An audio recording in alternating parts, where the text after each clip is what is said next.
week ruled 3 islands located off the coast of Gabon legally belong to Equatorial Guinea.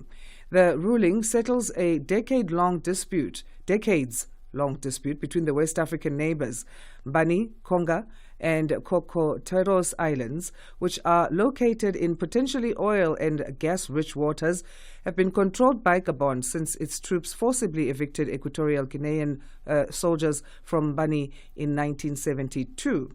For more, we joined on the line by Lucas Olo, member of the Commission of Jurists in Equatorial Guinea, to discuss this. Lucas, good morning to you and thank you for making time for us on this Thursday. Good morning. Thanks for having me. It's our pleasure. How has this ruling been received in the country, in Equatorial Guinea?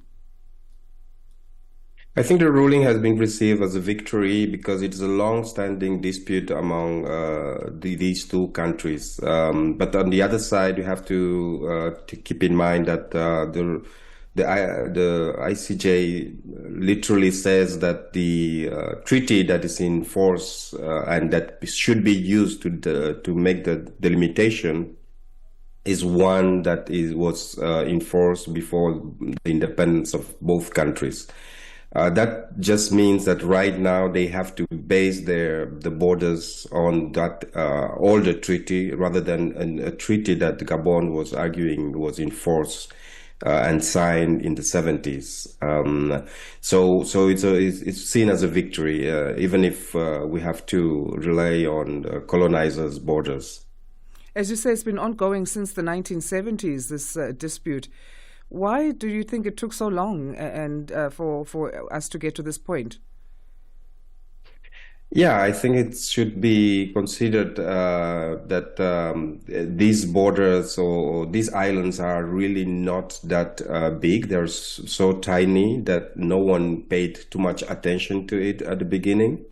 So it was not a very contentious issue back in the days. It was just a matter of an island or two that were there. But the fact that it is potentially rich in oil and gas, it has become more and more important for both countries. And as you know, both Gabon and Equatorial Guinea are countries that have been producing oil for a long time, but both countries have also declined in the exportation of oil, and at the same time they also are being considered two of the most corrupt countries in Central Africa. So this oil might be a way to keep the systems ongoing, or in my view, I mean, my hope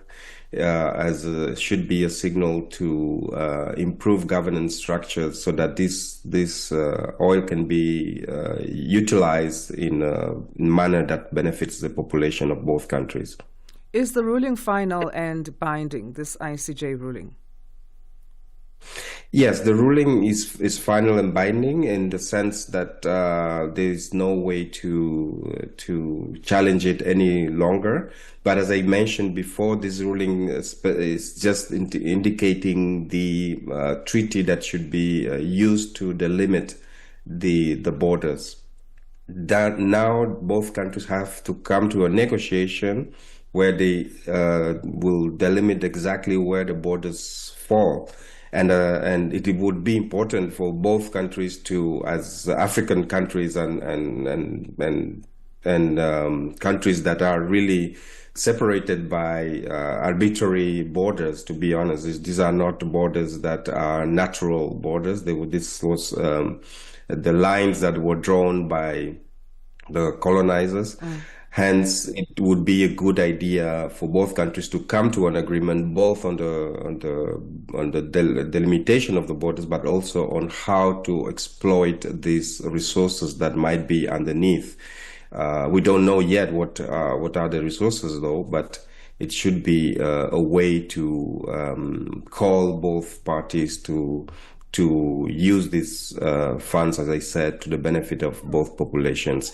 Keep in mind that Equatorial Guinea has also other rulings from the ICJ that they are not abiding to, particularly one that talks about the assets seized in France against the current vice president of the country. So we are doubtful that this will be the end of the whole dispute. Well, let's hope there will be a positive way forward, as Gabon, as much as they're expected to remove their soldiers from Mbanie, their spokesperson has said that negotiations may also form part of the way forward, and it seems like Equatorial Guinea may be open to that. So we hope for a positive outcome for both countries, as you state. Yes, I think it would be the best scenario for both countries. Although because as I said, we have concerns about the governance of both Equatorial Guinea and Gabon. We know that it might take much longer.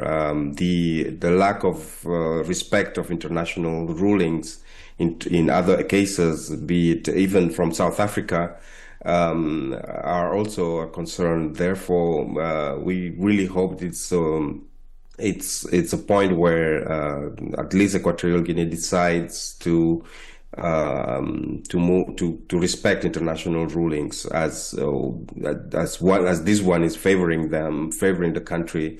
It will also be a way to understand that the international law should be applied in Equatorial Guinea and in Africa in general.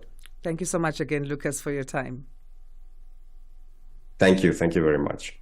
Thanks. Lucas Olo is a member of the Commission of Jurists in Equatorial Guinea. Bringing you the energy. News.